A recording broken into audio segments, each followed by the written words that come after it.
Hi, I'm Bill O'Reilly. Thanks for watching us tonight. Defeating the jihad by not being dumb. That is the subject of this evening's Talking Points memo.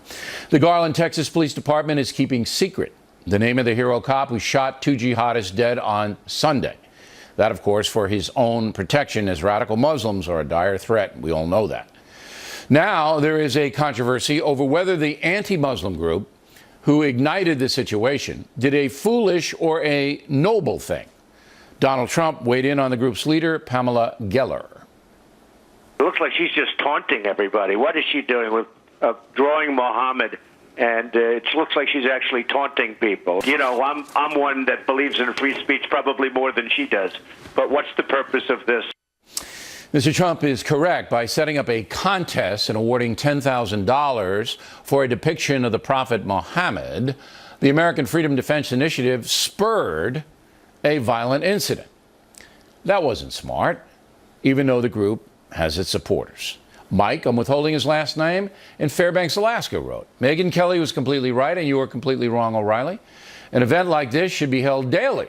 If the Muslim world doesn't like it, tough. Insulting the entire Muslim world is stupid, Mike. It does not advance the cause of liberty or get us any closer to defeating the savage jihad. May not have noticed, but some Muslim countries are now fighting ISIS and Al-Qaeda themselves. Jordan and Egypt, two of the most powerful. So, Mike, you think it's a smart strategy to insult the Muslim countries of Jordan and Egypt by besmirching their religious icon? Do you? Now, the group that did the insulting says it's entitled to profane Muhammad because in the Islamic religion, any kind of depiction of him is a sin. They say they can do that in America because of freedom of speech. Well, that's true. They have the right to do it here. But again, it's stupid. It accomplishes nothing.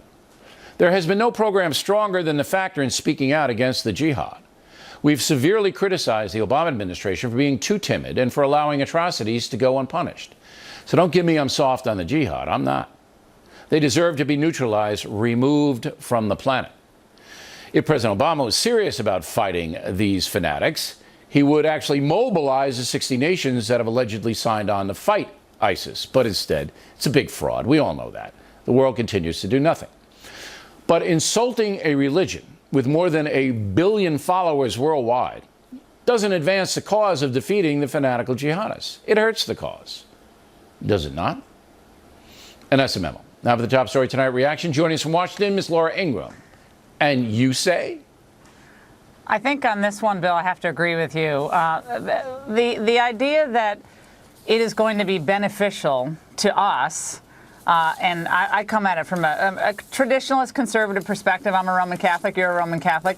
The idea that it's beneficial to us as Americans to criticize an entire faith in this way. I'm not talking about debate about, theology, a substantive understanding, a substantive debate. That's different. But to do what was done at this convention, I don't know all the ins and outs of it, but, the contest, the, artistic conference, it not only doesn't accomplish anything, I think it could actually make things worse for us. And I know conservatives watching this across the country are like, I can't believe Ingram's coddling the Islamists.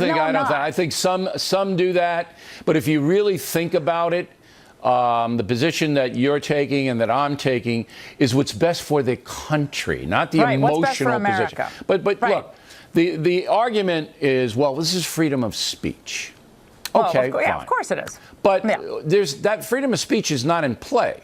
Group had a right to do what it did. It went down in Texas, and it went to the same place where there was a pro-Muslim conference to make a point. I don't have any problem with that.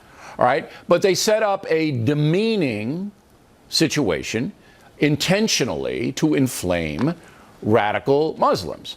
And that, what if a baby had been shot in the crossfire?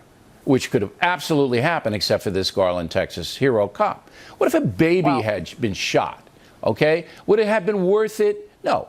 So you have to look at the big picture. Go ahead. Right. And I think Pope Francis got this right when he talked about the fact that, look, freedom of speech is limited. He didn't mean, by the way, that freedom of speech as we understand it as a constitutional matter is limited necessarily. He was saying that, look, we have free will. There are a lot of things that we can say, that we have a right to say, that we shouldn't say. Right. We shouldn't unnecessarily insult people, personal attacks. Look, everybody jokes and we have satirical representation. I get that. But in this case, if we want to be respected, have our mutual understanding respected, our faiths respected, I don't want the Virgin Mary smeared in dung. Now, do you have a right to do that? Yes, you do. Of course you do. I'd support your right to do it, but I'm going to say it is number one, rude. It's unnecessary. It's not really that artistic, and it's stupid. And so we as Christians, we don't go up and shoot up an artistic display in Brooklyn or anywhere else where it's going to happen, but we raise the point. The problem here, Bill, is the double standard of the left. The left now wants to say, "Oh, this is outrageous. You can't circumscribe speech. Religion should be mocked and satirized. We support the mocking of certain faiths, but in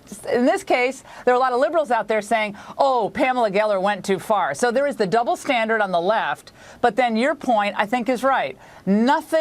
I don't believe anything good comes of this, except maybe to find out there are a couple jihadists in this country that we now have dead, which frankly is a good thing, and we need to know who else is in the country. So maybe that's one benefit that came about. Yeah, but you don't flush them out by putting innocent people in danger. No, again, if it wasn't for this police they put officer, innocent people in danger, though. They're the ones who shot up the event, not Right. Pamela Geller or her group. Right, but you want to be circumspect in what you, and you point. That was a good point. Look, just because you can say it doesn't mean you should say it.